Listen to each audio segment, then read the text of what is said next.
Assalamualaikum warahmatullahi wabarakatuh. Selamat datang di Universitas Gratis. Pada pertemuan kali ini saya akan membahas tentang Human Resource Management. Jadi ada aspek strategis untuk meningkatkan Human Resource Management di sebuah perusahaan. Pertama-tama, setiap perusahaan pasti memiliki berbagai macam sumber daya yang sebagai input untuk diubah menjadi output berupa produk, baik barang maupun jasa. Sumber daya tersebut meliputi banyak hal, misalnya modal, teknologi, untuk menunjang proses produksi, metode atau strategi yang digunakan agar perusahaan bisa terus beroperasi. Sumber daya yang tidak kalah penting adalah sumber daya manusia yang berperan dalam merencanakan, mengolah, dan mengendalikan sumber daya yang dibutuhkan oleh perusahaan. Dari sisi perusahaan, pengertian Human Resource Management adalah suatu proses yang bisa membantu perusahaan mencapai tujuannya dengan memanfaatkan sumber daya manusia yang dimilikinya. Adapun HRM adalah kegiatan perusahaan dalam upaya mengembangkan kemampuan dan kompetensi segala sumber daya yang dimilikinya. Saat ini HRM mengalami perkembangan dalam fungsinya.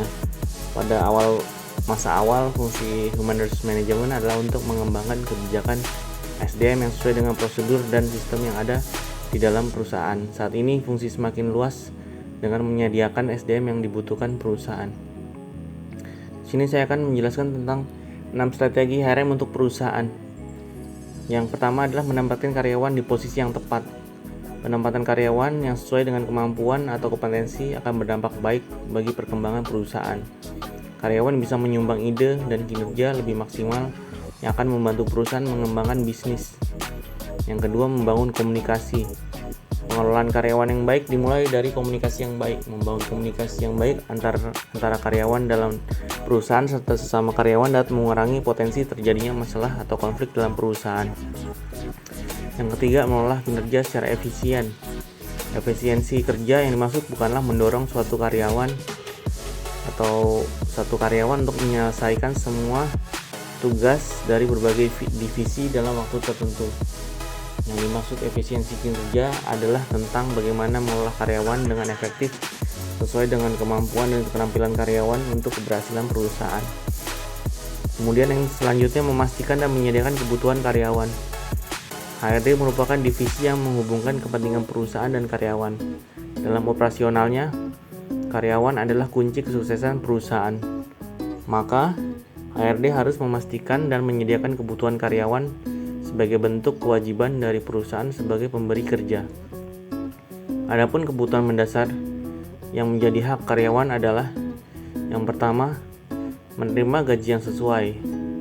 Yang kedua, hak cuti. Yang ketiga, jaminan sosial berupa BPJS Ketenagakerjaan. Kemudian yang selanjutnya, mengembangkan keterampilan karyawan. Persaingan usaha membuat perusahaan selalu membutuhkan kompetensi baru untuk mendukung keberlangsungan bisnis. Memang ada solusi lain untuk memenuhi kebutuhan tersebut melalui rekrutmen.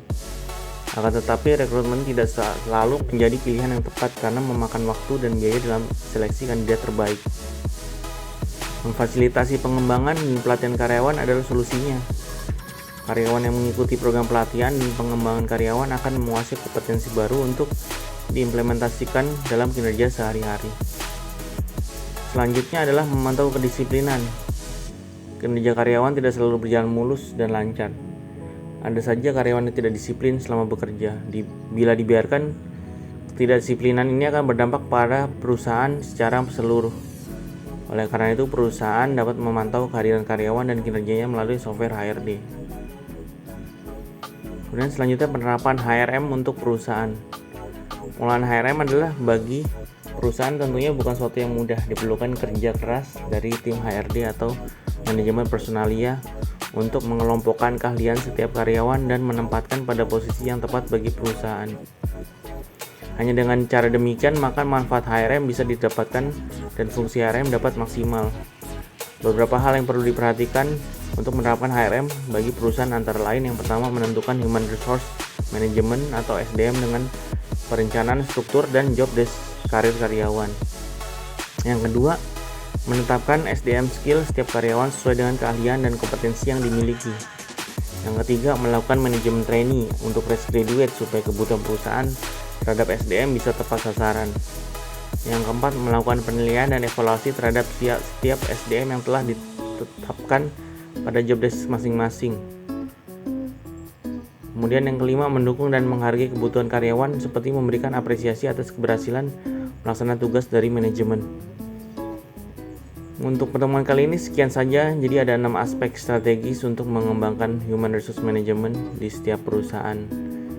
Terima kasih, ketemu lagi di Universitas Gratis selanjutnya. Wassalamualaikum warahmatullahi wabarakatuh.